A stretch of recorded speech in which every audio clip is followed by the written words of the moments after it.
Now, if I was a contestant on a game show and the topic was square bodies for $100, and the game show host asked me, what is the most common aftermarket accessory found inside the cab of a square body truck?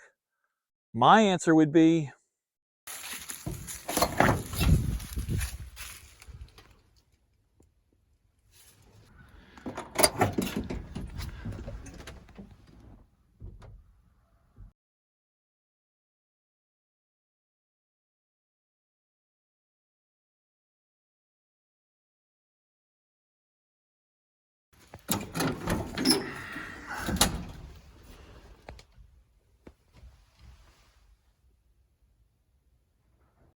aftermarket gauges.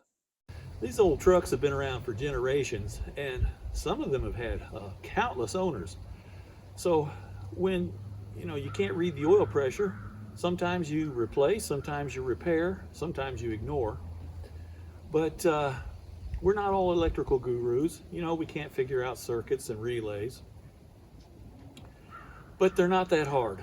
So what I'm going to show you today is how to figure out what's going on with your gauge, whether it's a sending unit, wire, ground, or the gauge itself.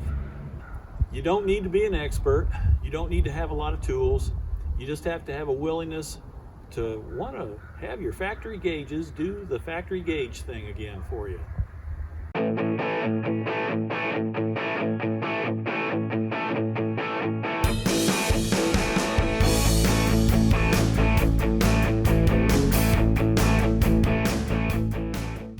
Failures on these old electronic oil pressure reading systems is almost always related to one of three things: the oil pressure sending unit, the oil pressure gauge, or a broken or shorted wire or ground. I've got a very simple basic display laid out here of what you will need and kind of what you're going to have to do to diagnose and make the repairs on your oil pressure gauge or sending unit or wiring. I thought this would be much easier than trying to film me going in and out of a truck in bad lighting and tight angles. So of course you're going to need a 12-volt battery, a couple test leads, a multimeter, which you can buy a multimeter from Harbor Freight for the price of a Big Mac. You can get a really nice one. I think I got this one off of Amazon, maybe 25 bucks.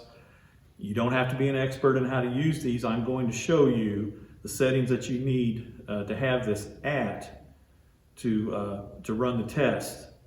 And of course, an oil pressure sending unit. Now, I want to stop here for a minute and just mention, from 1973 to 1977, the square bodies used an oil pressure gauge that had a copper capillary tube that ran from the back of this gauge to the engine. It was an actual physical tube, had oil pressurized inside the tube, and that's how you were able to register oil pressure. This oil pressure sending unit is a canister style, and there is a diaphragm inside that will adjust resistance based on oil pressure inside the unit.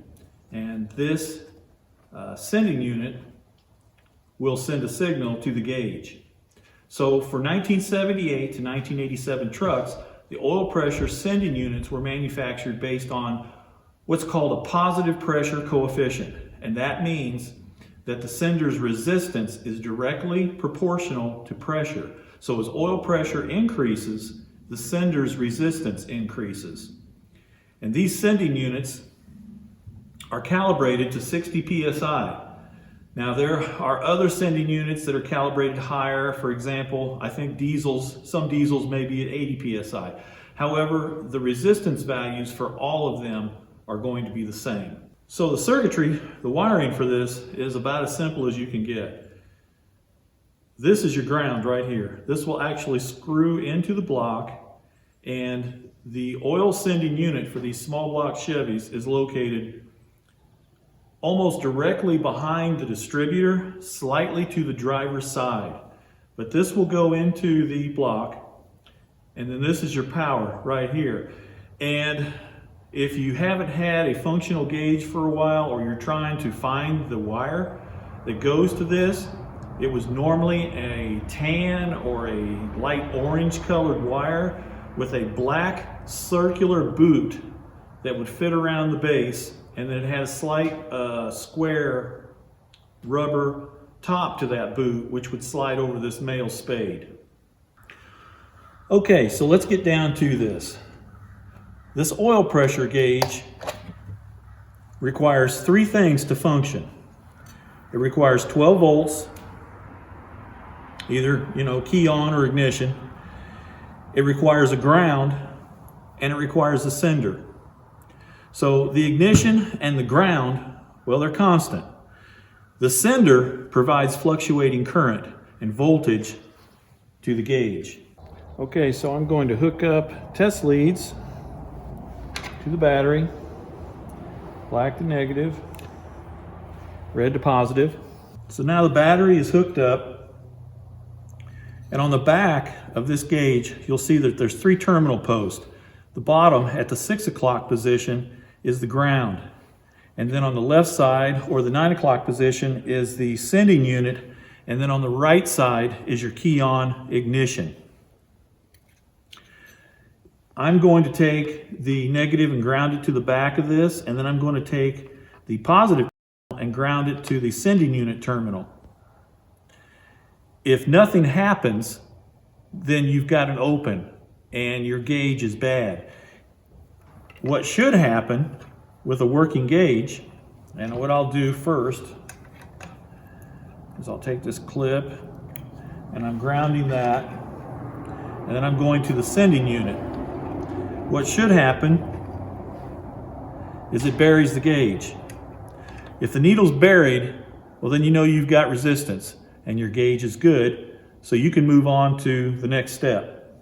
Voltage originates at the battery, passes through the fuse block to the gauge, and once it reaches the sending unit, the circuit has been completed.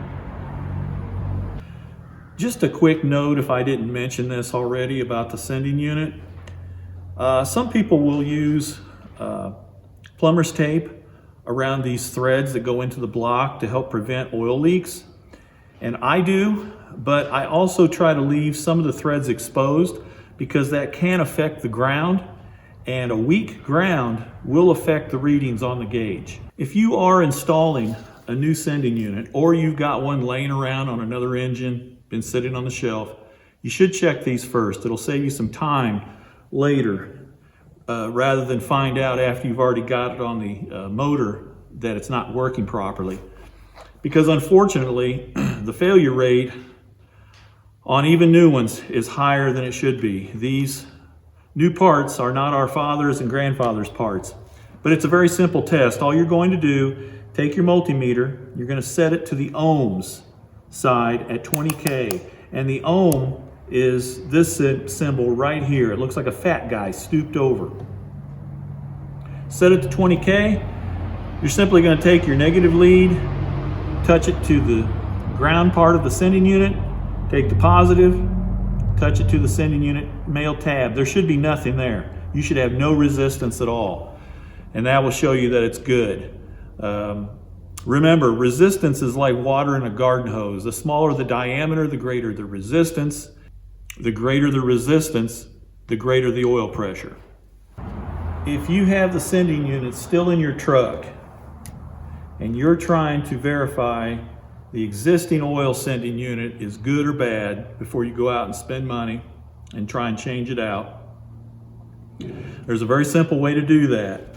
Take your multimeter, first turn your key on so the ignition is on, and then you're going to set the multimeter to voltage, the 200 setting, and you want DC, and all you're going to do is just ground it out again and touch this.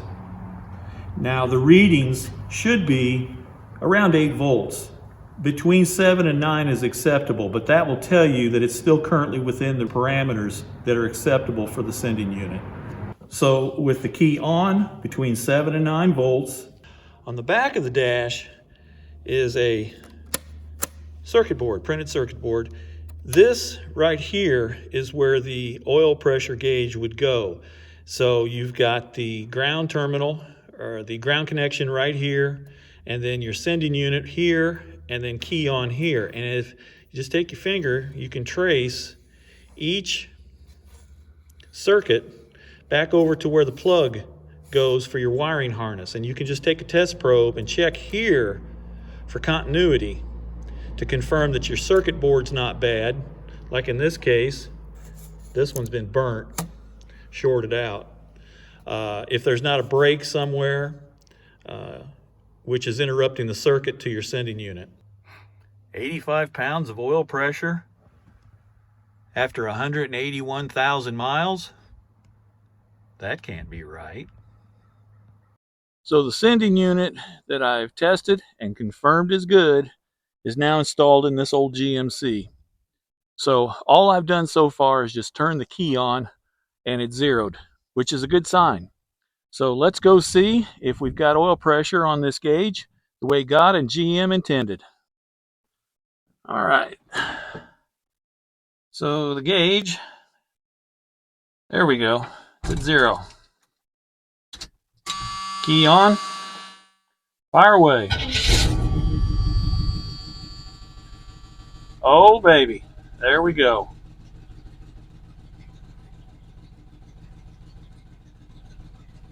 Looks good. Not bad for an old Chevy. Now, Lord knows over the decades, I have put plenty of aftermarket gauges in my old square bodies. So I'm not knocking them. Sometimes you got to go with what you got or what you can afford. But it sure is a nice feeling to have those factory functioning gauges in your truck. And it can't hurt the value either. Anyway, I hope this has been beneficial to you. If you've got questions about some of the things I've said, or comments, complaints, pie recipes, or anything good currently on Netflix, be sure and post them in the comments below. Otherwise, stay tuned for our next episode, and I'll see you soon. Thank you all. Bye-bye.